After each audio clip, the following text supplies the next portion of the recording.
Monday Night Roman begins with Roman Reigns walking the back, Bobby Lashley standing in his way.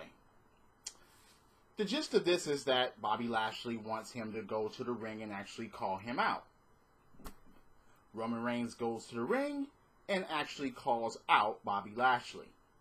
Ha ha. Bobby Lashley actually comes out, gets in the ring. Kurt Angle's like, no, this isn't happening tonight. No, save it till Sunday. Save it for Sunday. Please. And a big brawl ensues. I hate when they do this. I hate when they have a brawl and then all of a sudden the roster has to empty out to separate these two big combustible forces from getting at each other. Let them fucking fight. Let them brawl and let them lay somebody, one of them get laid out.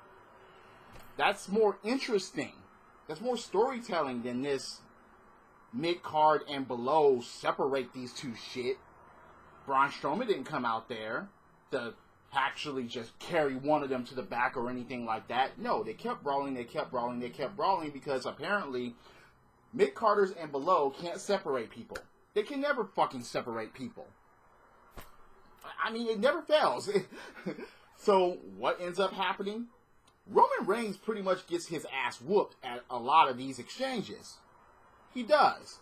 There was one part where Bobby Lashley just clotheslined him outside of the ring and Roman just went straight down like a fucking Tom and Jerry cartoon.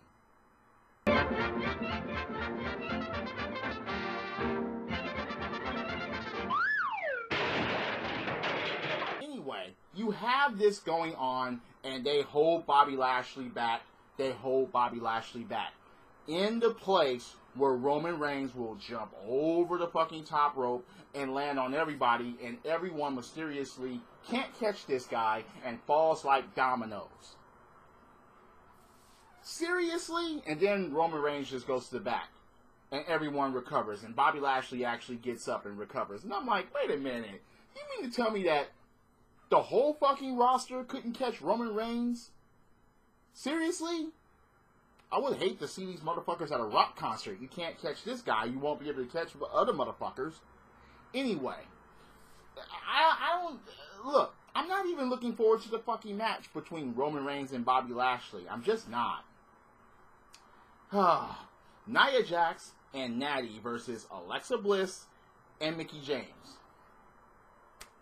Yeah, the faces win. It wasn't anything really impressive about this match. But the funniest thing is that afterwards, Alexa Bliss actually enters the ring with the kendo sticks and just starts whacking Nia Jax with it. But Nia Jax just actually gets up and catches the fucking stick, breaks it in half, and throws it. And I'm just like, so, how is Alexa Bliss going to stand a chance if none of that shit is going to keep Nia down? I don't know. I think it's just interesting that this is going to be an Extreme Rules match where anything goes, and you're going to have Ronda freaking Rousey out at ringside. Well, not at ringside. She's going to be behind the barricade. She's going to buy a ticket, but that's pretty much the only match she's going to be out there to fucking watch and then get involved in. I don't know. Kevin Owens will hang out in Kurt Angle's office so that Braun Strowman won't look for him, won't attack him, and he thinks that he'll be safe there. And he has a doctor's note saying that he can't compete tonight. A doctor's note. Mojo Rawley versus No Way Jose. Oh, it actually fucking happens this time, and Mojo Rawley actually fucking wins. R.I.P. to No Way Jose's career. You're telling me that Mojo Rawley is going to get a mid-card push?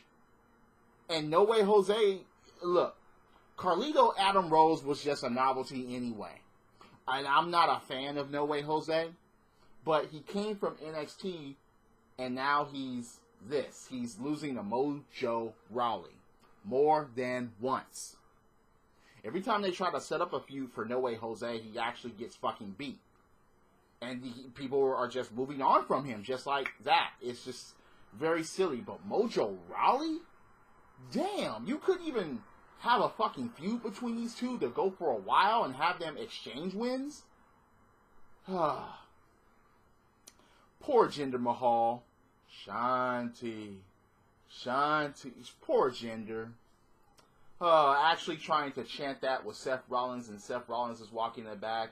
And I'm like, oh, poor Jinder, from WWE Champion to this. Seth Rollins actually goes down the aisle, gets in the ring, and it's an interesting segment between him, Dolph Ziggler, and Drew McIntyre. Yeah, it was a pretty interesting segment. Rollins was actually, giving props to Dolph Ziggler and his wrestling skill and things like that, and says that they're going to have they're going to have to tear it up in the 30-minute Iron Man match. Seth Rollins, I mean, yeah, this is probably going to be match of the night if they do this correctly. But Dolph Ziggler actually comes out and he actually goes by, he says, he gives the information about his amateur record and how he went undefeated. What relevance does that have here in this Iron Man match? Absolutely nothing. And that hasn't hyped up your career at all, because you've been defeated by all kinds of people. Yes, you had championships, but the people that already have beaten you and now they're trying to make you something, no. Absolutely not. But Drew McIntyre is there, and Seth Rollins proceeds to talk and make fun of Drew, and, well, what do you know? There's going to be a match between Drew McIntyre and Seth Rollins. It was still a good segment, though. It wasn't boring. It may have lingered on a little bit, but it wasn't boring.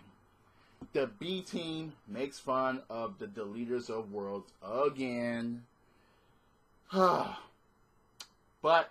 the Deleters of World are there. Yeah, we're here, and they end up behind the B team, and actually, Bo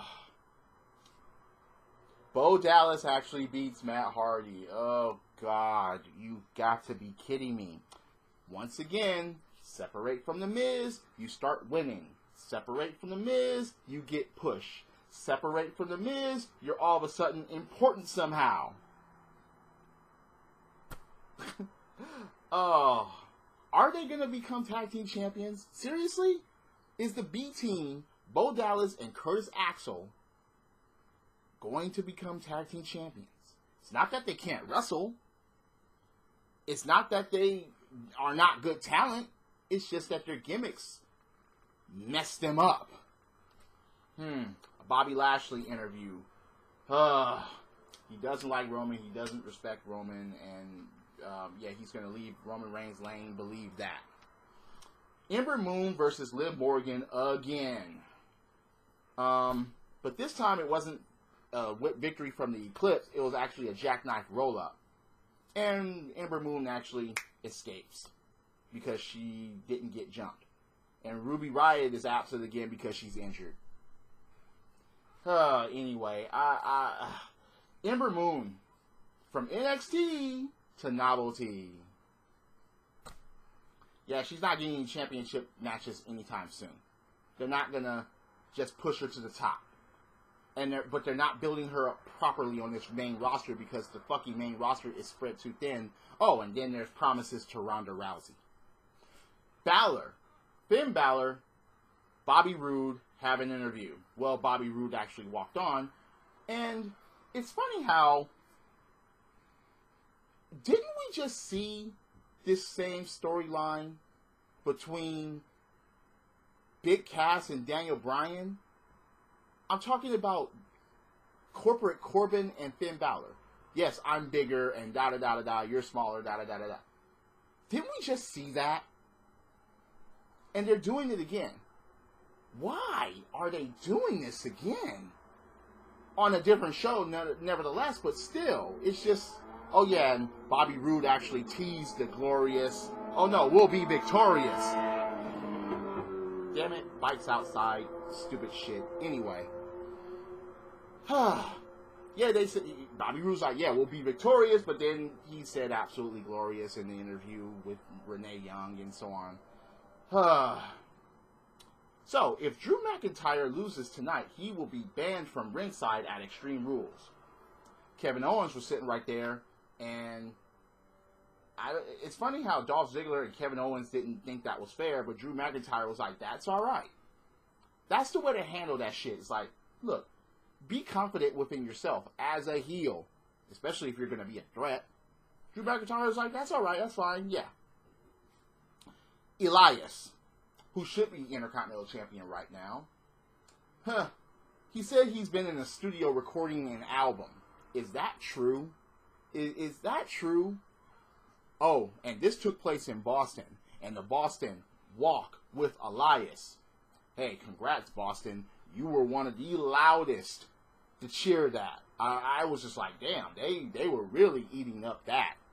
Then Elias sings a negative song about them. Introduces Baron Corbin. He comes out and sings. What the hell? The itsy bitsy Balor? Again, with the big and small thing. And Corbin and Elias actually fucking win. They actually beat Bobby Roode and Finn Balor in the tag team match. Wasn't a bad tag team match. They actually fucking won. End of days to Bobby Roode. Braun Strowman will go against Kevin Owens at Extreme Rules, and it will be in a steel cage because, Kevin Owens kept running, and now he can't run anymore. Well, actually, he can escape, but, he's not going to be able to run. It's not Hell in a Cell. He can actually still run all over the place and probably try to escape, but anyway. Roman Reigns interview. Why?